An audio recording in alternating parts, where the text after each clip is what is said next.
Voilà, bonjour à chacun, c'est une joie de vous accueillir ce matin encore pour ce culte, ce nouveau culte dans la présence du Seigneur. J'espère que vous allez tous bien et nous voulons nous réjouir encore ce matin ensemble dans la présence de notre Dieu. Alors on va démarrer ce culte par la lecture d'un psaume, le psaume numéro 67, ce psaume qui nous dit que Dieu ait pitié de nous et qu'il nous bénisse, qu'il fasse luire sur nous sa face. Amen. Puissions avoir cette prière dans notre cœur ce matin, qu'il puisse faire luire sur nous sa face. Pourquoi? Afin que l'on connaisse sur la terre ta voix et parmi toutes les nations ton salut. Les peuples te louent, ô Dieu, tous les peuples te louent. Les nations se réjouissent et sont dans l'allégresse, car tu juges les peuples avec droiture et tu conduis les nations sur la terre. Les peuples te louent, ô Dieu, et tous les peuples te louent. La terre donne ses produits, Dieu, notre Dieu, nous bénit. Amen. Et toutes les extrémités de la terre le craignent. Alléluia, qu'il puisse y avoir cette prière encore ce matin dans nos cœurs alors que nous sommes là rassemblés. Évidemment, encore les uns à droite, les autres à gauche, mais rassemblés par son esprit, rassemblés ensemble devant ce temps de culte pour louer et adorer notre Dieu, pour recevoir de sa part, eh bien, qu'il puisse y avoir dans notre cœur cette prière, comme le dit le psalmiste, que sa face puisse luire sur nous encore ce matin, afin que l'on connaisse sur la terre ses voies et parmi toutes les nations son salut. Que nous puissions garder à cœur, que nous puissions garder à l'esprit, bien que le but de l'Église est d'annoncer la bonne nouvelle du royaume de Dieu. Et que ce matin encore, ça puisse être dans notre cœur, ce désir profond, eh bien d'être des serviteurs, des servantes, d'être encore dans les mains du Seigneur, ses disciples, ceux dont il va pouvoir se servir. Alléluia. Seigneur, merci encore de nous conduire ce matin, Seigneur, dans ce temps que nous avons mis à part pour toi, pour te louer, pour t'adorer, pour te rencontrer, pour t'apporter nos actions de grâce, mais aussi, Seigneur, pour t'entendre nous parler, t'entendre nous conduire dans la vérité par ton esprit. Seigneur, merci encore pour ce que tu vas mettre en place dans nos cœurs, pour ce que tu vas mettre en œuvre encore ce matin, Seigneur. Nous nous attendons à toi. Jésus, tu es le Dieu fidèle. Et Seigneur, nous voulons encore, Seigneur, bien compter sur toi ce matin. Nous sommes venus pour, Seigneur, t'apporter notre reconnaissance, pour t'adorer, pour te dire, Seigneur, combien tu es précieux pour nous. Oui, sois adoré, sois exalté, sois remercié encore. Et d'avance, Seigneur mon Dieu, nous glorifions ton nom. D'avance, nous te remercions, Seigneur, pour tout ce qui va prendre place ce matin encore. Que ton nom soit béni, mon Sauveur. À Dieu soit la gloire. Amen. Amen, que le nom du Seigneur soit béni. Voilà, on se retrouve tous pour la louange. On va prendre ce premier chant qui nous dit « Laissons entrer le roi de gloire ». Et on veut laisser entrer le Seigneur encore ce matin, on veut le laisser entrer, pas seulement dans nos maisons, mais dans nos cœurs, dans nos vies, lui laisser la première place. Mettons de côté nos soucis, nos tracas ce matin, et laissons au Seigneur la première place. Laissons-lui encore la possibilité, par son esprit, de venir nous transformer, de venir nous relever, de venir nous faire du bien, de venir nous encourager ce matin. Que son nom soit béni. Laissons entrer le roi de gloire.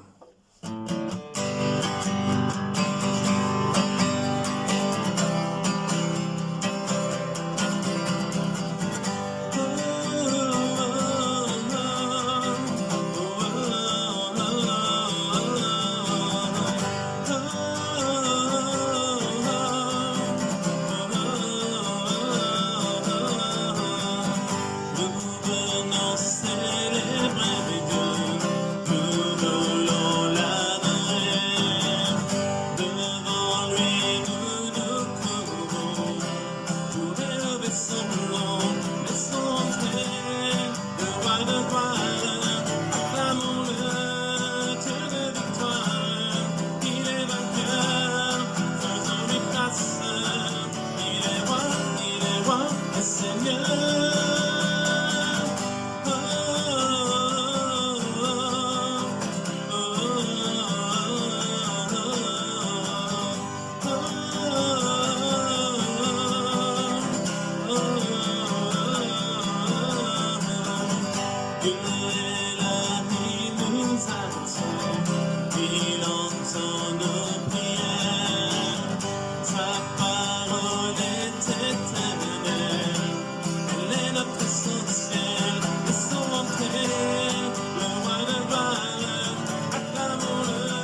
Alléluia. Alléluia. Laissons entrer le roi de gloire ce matin. On va prendre ce chant qui dit louer Adonai. Qui est semblable? Qui est semblable au lion, à l'agneau assis sur le trône? Alléluia, c'est notre Jésus.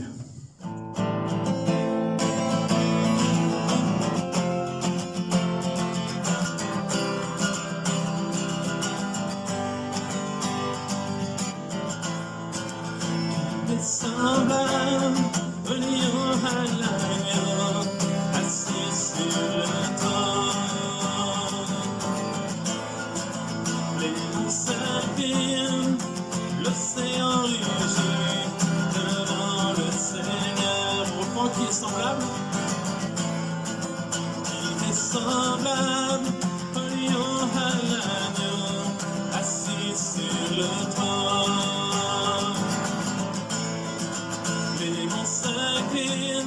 Oui, l'océan rugit devant le Seigneur. Louez Adonai, du lever du soleil jusqu'à la fin du jour. Louez Adonai, toutes les nations du monde, les anges et tous les saints.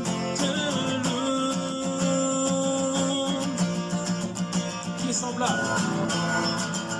Il est semblable au lion à l'agneau, assis sur le trône. Les monts s'inclinent et l'océan rugit devant le Seigneur.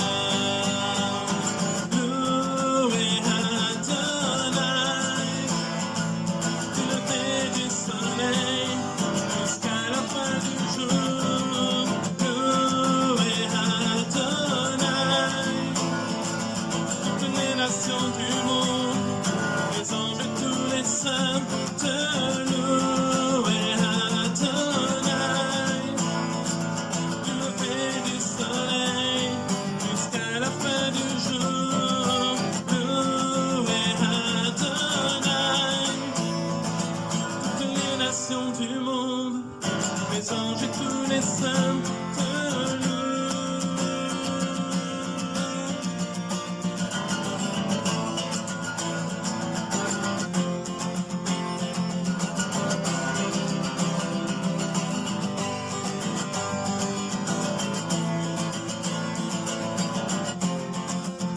Alléluia.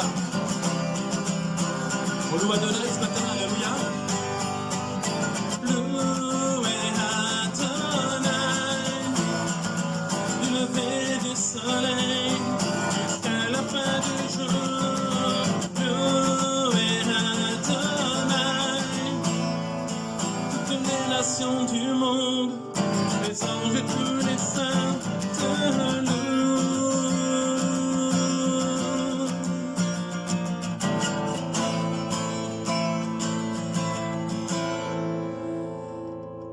Alléluia, Seigneur, on veut louer ton nom ce matin encore. Oui, du lever du soleil jusqu'à la fin du jour, Seigneur. Que toutes nos journées soient, Seigneur mon Dieu, remplies, Seigneur, de louanges qui montent vers toi. Seigneur mon Dieu, pour ce que tu es, pour ce que tu fais, Seigneur, pour ta grandeur, pour ta fidélité, pour ton amour, pour ta bonté, pour ta bienveillance. Seigneur, que ton nom soit loué encore ce matin et adoré.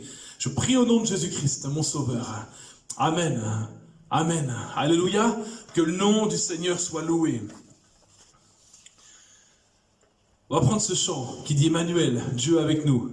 Tout en moi veut s'écrier, car toi seul est glorifié. J'espère que c'est notre état d'esprit ce matin, aux uns et aux autres, que nos cœurs, que nos âmes, que notre esprit puissent crier à Dieu, puissent s'élever et puissent louer, adorer simplement, et bien parce que nous sommes sauvés, parce qu'il est notre Dieu, parce que nous sommes ses enfants, parce que nous sommes en connexion avec le roi des rois. Je sais pas ce que ça vous fait ce matin, mais moi ça réjouit mon cœur avec une puissance juste extraordinaire de savoir que je suis un fils de roi. Amen. Alléluia. Dieu avec nous.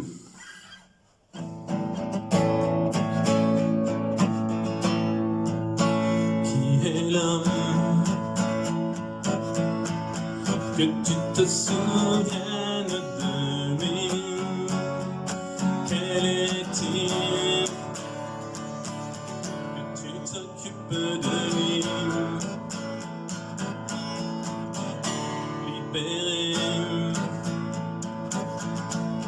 de tant de mots, tant de frontières relâchées, de l'étreinte des chaînes. Non, rien ne pourra m'arrêter, mon cœur ne peut s'empêcher de chanter, tout en moi peut s'écrier, car toi seul est glorifié, Emmanuel, Dieu avec nous. Mon cœur chante un chant nouveau, affranchi de mon fardeau, Emmanuel, Dieu avec nous. Que tu sais, mon cœur est indigne et mauvais, malgré tout, tu m'offres l'amour parfait.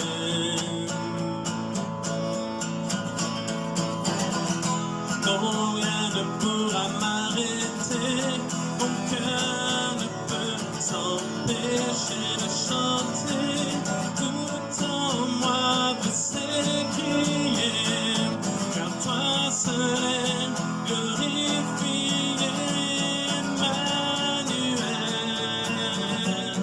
Dieu avec nous. Mon cœur chante un chant nouveau, affranchi de mon fardeau, Emmanuel, Dieu avec nous. Regarde cette croix, bien humblement présent, accepte-le, vainqueur reconnaissant. Regarde cette croix, bien humblement présent, accepte-le, vainqueur reconnaissant. Tout en moi veut s'écrier, car toi seul est glorifié, Emmanuel, Dieu avec nous. Mon cœur chante un chant nouveau, affranchi de mon fardeau, Emmanuel, Dieu avec nous, Dieu avec nous, Dieu avec nous.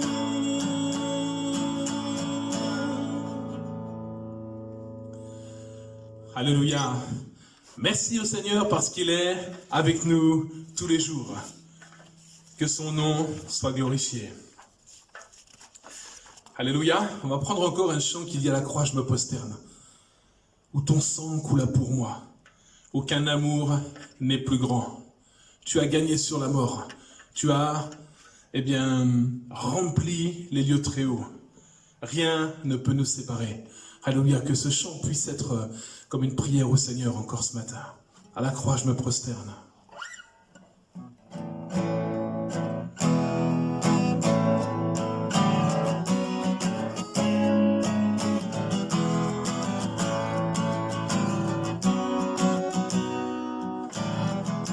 Seigneur, tu me sondes, tu me connais, et si je t'oublie,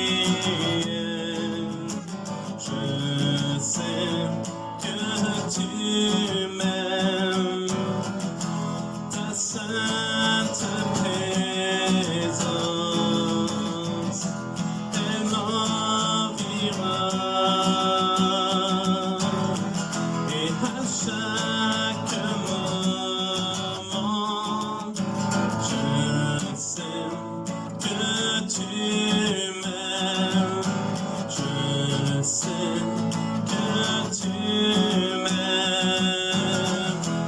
À la croix, je me prosterne, tout ton sang coula pour moi. Aucun amour n'est plus grand. Tu as gagné sur la mort, ta joie remplit les lieux très hauts. Rien ne peut nous séparer.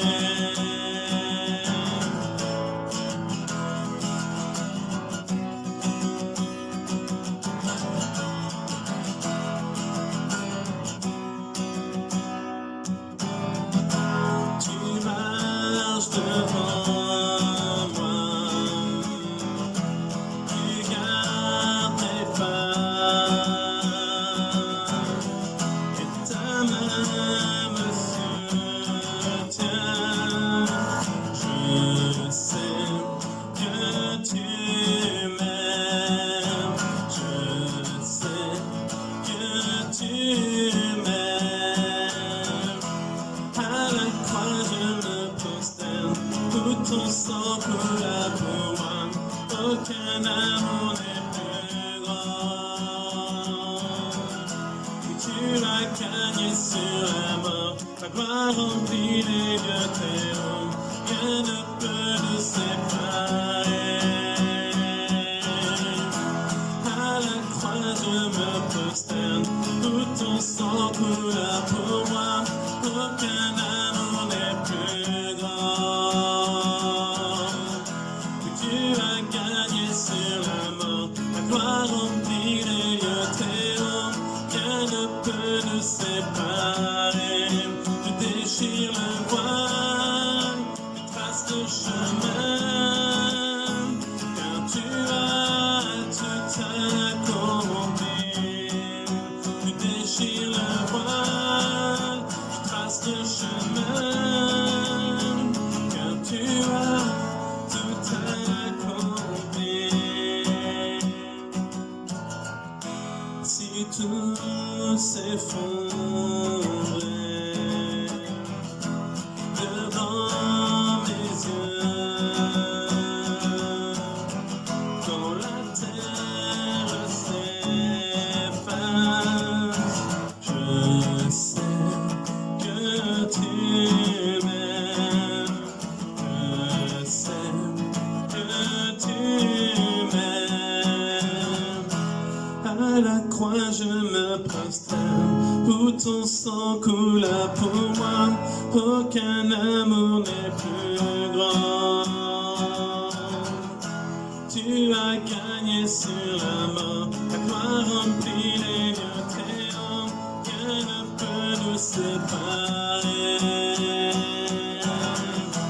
À la croix, je me prosterne, tout ton sang coula pour moi. Aucun amour n'est plus grand. Et tu as gagné sur la mort, ta gloire remplit les lieux très hauts.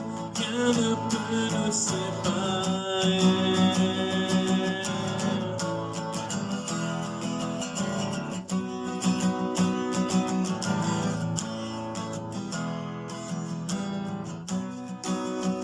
Alléluia, Jésus.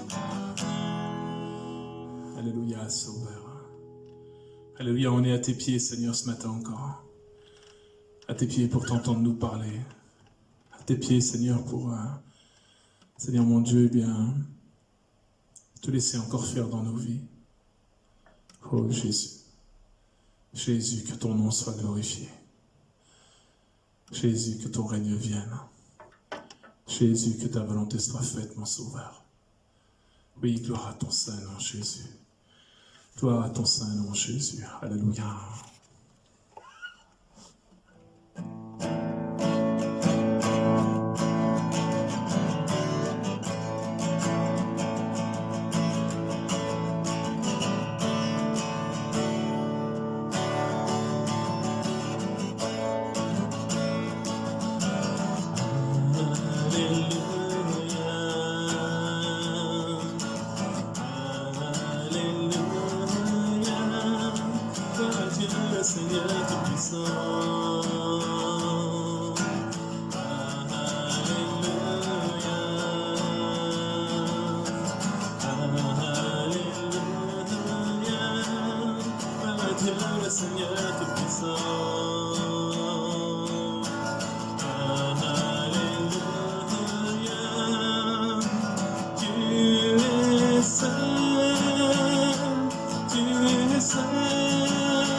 Dieu le Seigneur Tout-Puissant.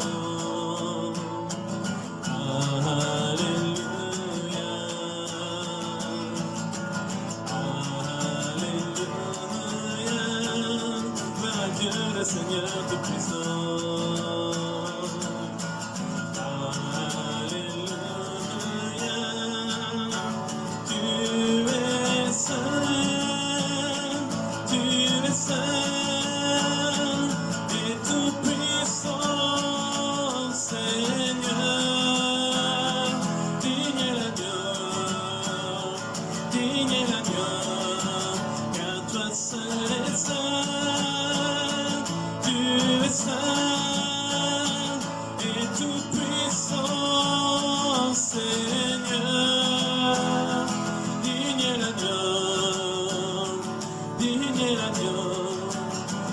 Toi seul est saint,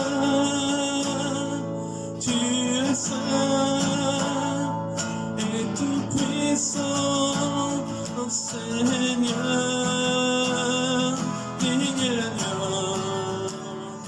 digne l'agneau, car toi seul est saint, tu es saint et tout puissant, oh Seigneur.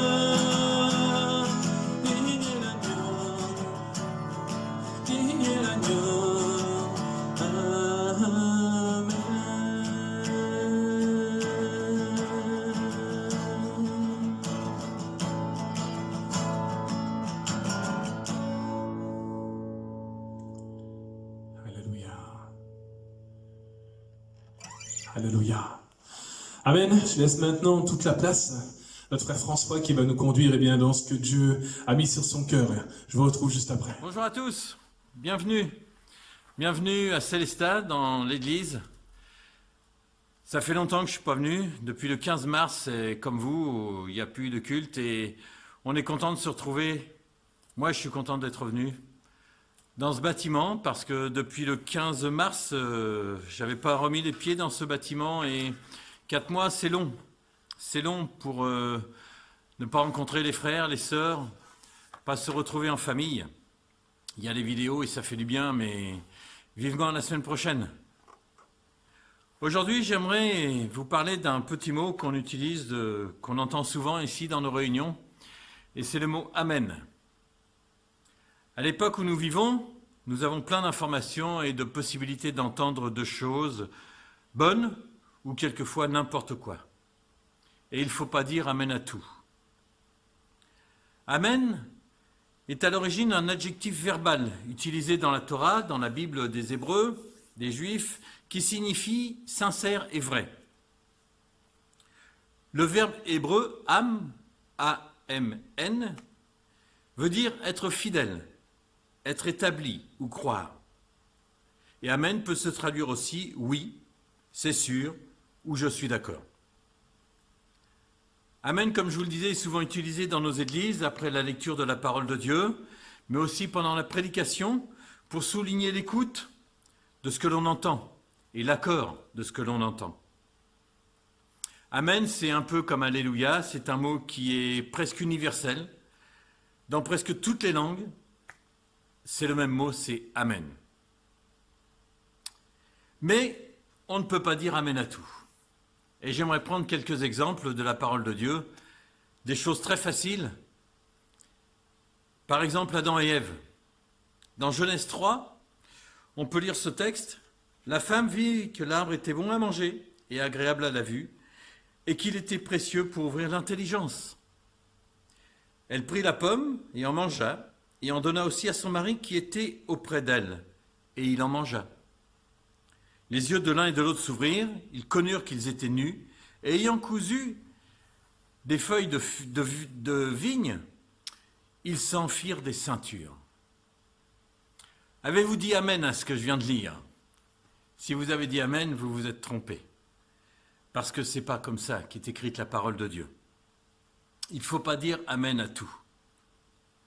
Le fruit d'Adam et Ève, le fruit défendu, ce n'était pas une pomme, c'était le fruit. le fruit de l'arbre qui est au milieu du jardin, le fruit de l'arbre de la connaissance du bien et du mal, c'est ce que nous dit Genèse 2, 17. Il est écrit ceci, « Mais tu ne mangeras pas de l'arbre de la connaissance du bien et du mal, car le jour où tu en mangeras, tu mourras. »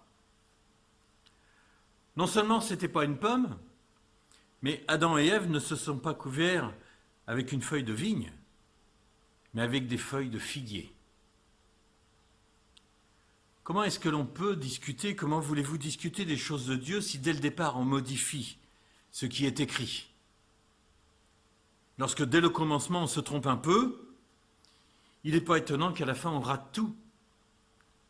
Vous savez très bien, pour ceux qui marchent, ceux qui vont dans la campagne, si vous vous loupez un tout petit peu dans une orientation, vous n'allez pas du tout arriver au point convenu. C'est pas grand-chose une pomme, c'est pas grand-chose une feuille de vigne, mais ce n'est pas la vérité. Un autre exemple avec Noé, on peut lire dans Genèse 6, « Voici comment tu feras, l'arche aura 300 coudées de longueur, 50 coudées de largeur et 30 coudées de hauteur. Tu feras à l'arche une fenêtre et tu réduiras à 1 coudée de haut le haut. Tu établiras une porte sur le côté de l'arche et tu construiras un étage inférieur, un second et un troisième. » Et là, vous pouvez dire Amen, parce que c'est ce qui est écrit dans la parole de Dieu. L'arche était faite pour protéger tous les êtres qui s'y trouvaient à l'intérieur. C'est un cataclysme qui est arrivé, qui a eu lieu sur Terre et qui a complètement submergé toute la Terre et l'a transformée. En dehors des êtres dans l'arche, aucun être terrestre ou volant n'a survécu. On dit souvent que l'arche était le premier bateau, mais pas ce bateau que l'on a l'habitude de voir dans les livres ou dans les films. La tête de la girafe ne dépassait pas du bateau et la trompe de l'éléphant non plus, comme on peut le voir dans les livres destinés aux enfants. Ce n'était pas une partie de plaisir, comme on peut le représenter parfois. L'arche telle qu'elle est décrite dans la parole de Dieu faisait 150 mètres de long, 25 mètres de large et 15 mètres de haut. Ça représente environ un immeuble de 5 à 6 étages. Et les étages étaient inférieurs, second et troisième, dans le sens de la descente. Et quand on réfléchit, cela paraît logique de faire une ouverture en haut plutôt qu'en bas, au niveau de l'eau. Mais le plus important, ce qui compte dans cette arche de Noé, c'est que Noé, c'est ce qui nous est dit dans Genèse 6, 8, Noé trouva grâce aux yeux de l'Éternel. Noé a cru et il a obéi Dieu. Il a été persévérant, lui et sa famille ont été sauvés. Un autre exemple avec Jonas, c'est bien connu aussi. Jonas, chapitre 2, il est écrit ceci. « L'Éternel fit venir une grande baleine pour engloutir Jonas. Jonas fut dans le ventre de la baleine 3 jours et 3 nuits, et Jonas, dans le ventre de la baleine, pria l'Éternel son Dieu. » Et là, bien sûr, vous n'avez pas dit Amen. On sait très bien qu'une baleine ne peut pas avaler un homme. Mais c'est en racontant des histoires comme ça, en déformant la parole de Dieu, que l'on peut dire que la parole de Dieu est une belle histoire, une belle poésie. Mais la parole de Dieu est plus que ça, c'est la vérité. Cette erreur par rapport à la baleine, elle est connue même à l'école. À l'école, on apprend que les baleines ont des fanons et qu'aucun homme ne pourrait rentrer dans le ventre de la baleine. Le problème, c'est que tout le monde sourit à l'expérience de Jonas avec cette histoire, avec cette baleine. Alors que cette histoire est vraie. Et même Jésus en a parlé. Jésus ne mentirait pas. Dans Matthieu, chapitre 12, verset 40, c'est Jésus qui parle et il dit « Car de même que Jonas fut 3 jours et 3 nuits dans le ventre d'un grand poisson, de même le Fils de l'homme sera 3 jours et 3 nuits dans le sein de la terre. » Jésus ne pouvait pas mentir. Il a raconté cette histoire de Jonas. Pour les incrédules, au cas où, vous pouvez vérifier que M. Bartley, pêcheur des îles Falkland, a vécu le même épisode que Jonas. Son récit a été rapporté dans le Journal des Tribunes le 2 octobre 1891 et c'est une aventure vraie aussi pour lui. Et il y a bien des erreurs que les gens aiment et on pourrait parler de Marie. Par exemple, dans Jean, l'évangile de Jean, chapitre 1, verset 14, il est écrit « Et la parole a été faite chair, et elle a habité parmi nous, pleine de grâce et de vérité. Et nous avons contemplé sa gloire, une gloire comme la gloire du Fils unique venu du Père. » Alors, qui est plein de grâce?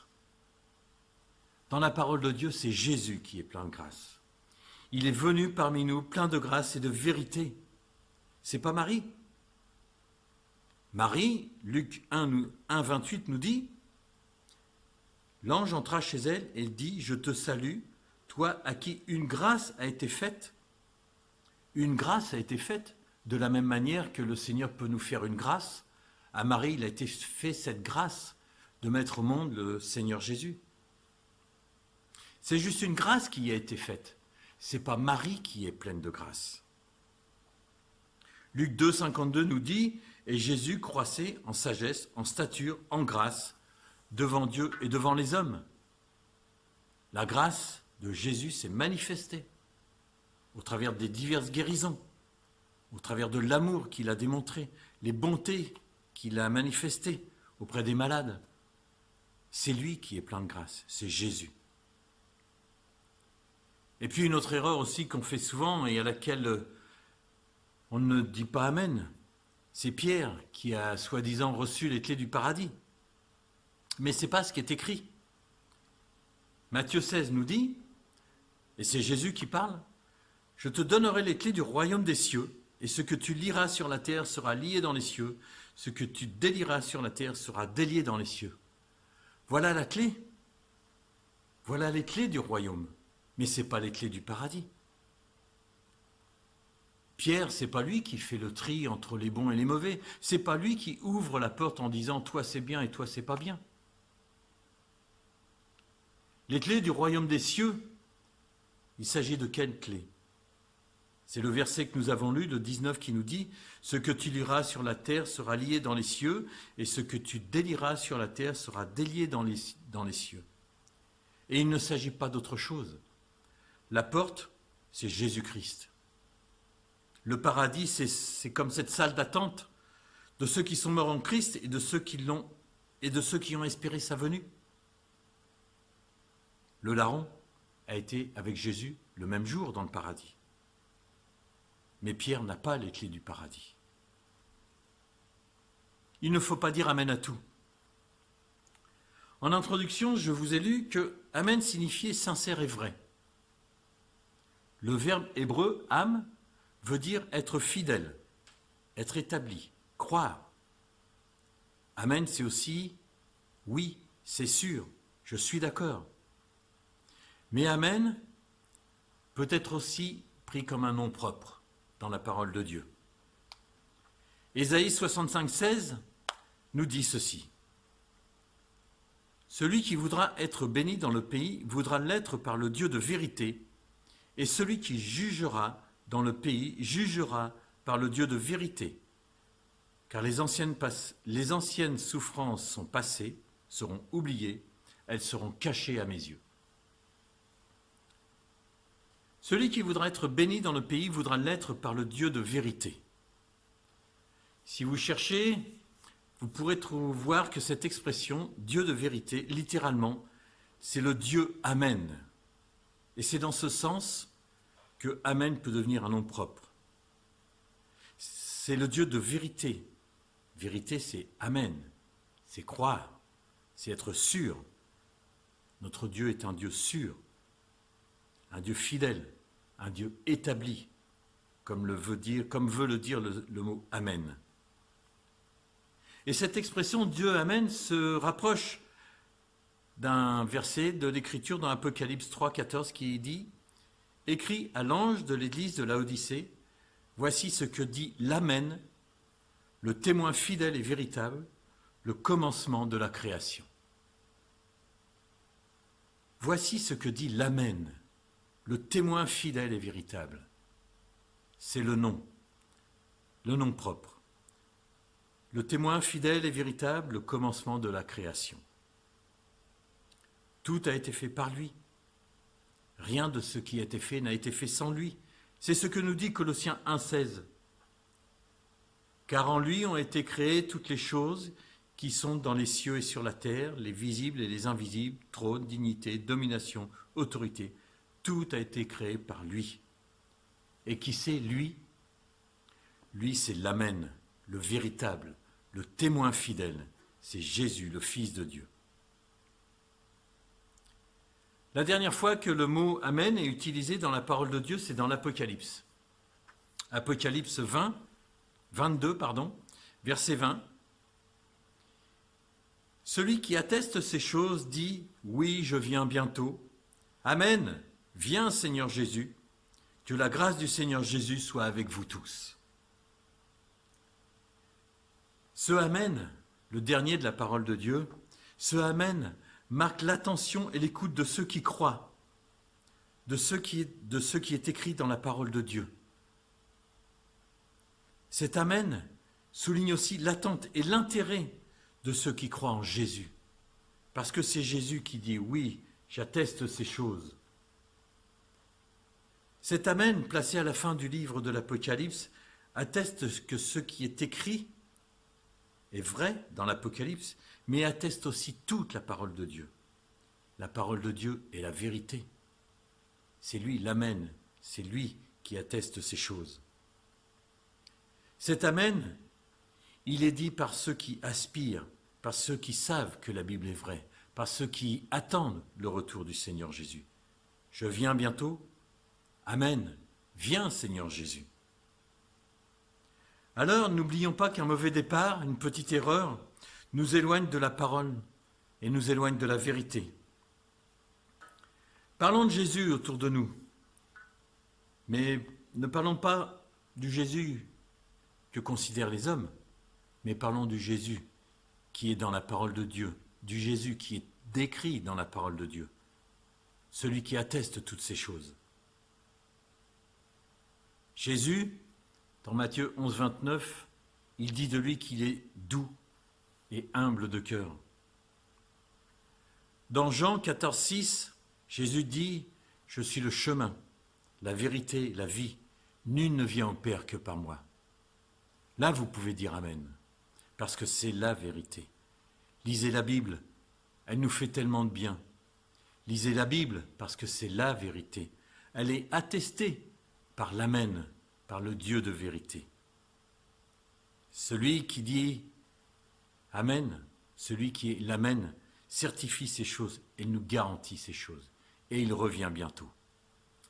Amen. Soyez bénis. Voilà, merci au Seigneur pour sa parole encore ce matin. Que son nom soit loué. Obéissons, écoutons la parole de Dieu, laissons le Seigneur nous parler. Merci François pour cette inspiration encore du moment. Moi, je crois que Dieu parle à son peuple et le mieux que nous ayons à faire encore ce matin, eh bien, c'est de l'écouter. Alléluia, que son nom soit béni. On va terminer ce temps de culte avec ce chant qui dit « Il n'y a personne comme Jésus ». Amen. J'aimerais laisser cette note de réjouissance encore sur vos cœurs afin que nous puissions eh bien, entamer cette semaine qui vient avec cette certitude qu'il n'y a personne comme Jésus. Alléluia.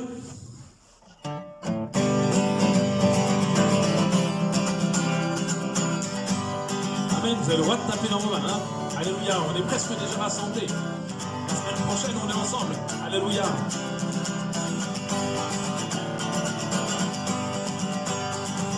Il n'y a personne qui soit comme Jésus. Il n'y a vraiment personne comme Jésus. Il n'y a vraiment personne comme Jésus. Il n'y a vraiment personne comme lui. Il n'y a vraiment personne comme Jésus. Il n'y a vraiment personne comme Jésus. Il n'y a vraiment personne comme Jésus.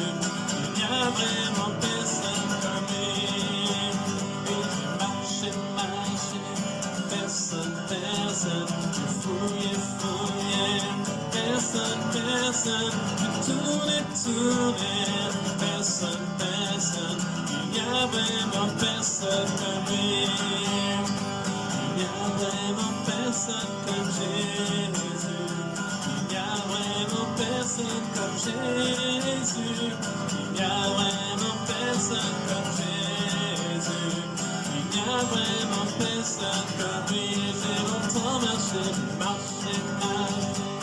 personne, personne, fouillé, personne, personne, tourné, personne, personne, il n'y a vraiment personne comme lui.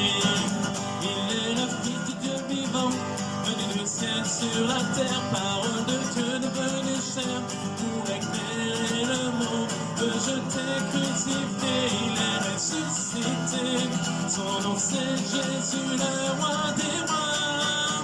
Il est le Fils du Dieu vivant, venu du ciel sur la terre, parole de Dieu devenue chair, pour éclairer le monde. Je t'ai crucifié, il est ressuscité, son nom c'est Jésus, le roi des rois. Il n'y a vraiment personne comme Jésus. Il n'y a vraiment personne comme Jésus. Il n'y a vraiment personne comme Jésus. Il n'y a vraiment personne comme lui. Alléluia. Amen. Et si vous n'en êtes pas sûr, eh bien, je vous mets au défi cette semaine encore de chercher quelqu'un qui soit comme Jésus. Que son nom soit loué. On se retrouve donc la semaine prochaine, dimanche prochain en présentiel à l'église. Je vous prépare un mail et je vous envoie un mail cette semaine-là pour donner bien toutes les conditions de la reprise. Mais vraiment, sachez-le, nous sommes, moi-même, mon épouse, l'équipe pastorale, et bien vraiment réjouis de pouvoir vous recevoir de nouveau, de pouvoir qu'on puisse se retrouver ensemble de nouveau dans les locaux de l'église pour célébrer ensemble, pour louer ensemble. C'est bien d'être derrière son écran, mais je crois que c'est encore mieux de se retrouver ensemble dans la présence de Dieu. Et oui, il y aura encore les conditions actuelles, mais ça ne nous empêche pas de louer, ça ne nous empêche pas de célébrer, et ça ne va pas nous empêcher justement eh bien, de nous réjouir d'un commun accord ensemble dans la présence et dans la maison de l'Éternel. Que son nom soit béni. Voilà, je vous souhaite un bon dimanche à tous, une bonne semaine encore. Portez-vous bien, protégez-vous et puis, eh bien, soyez en bonne santé. En bonne santé spirituelle avec notre Dieu.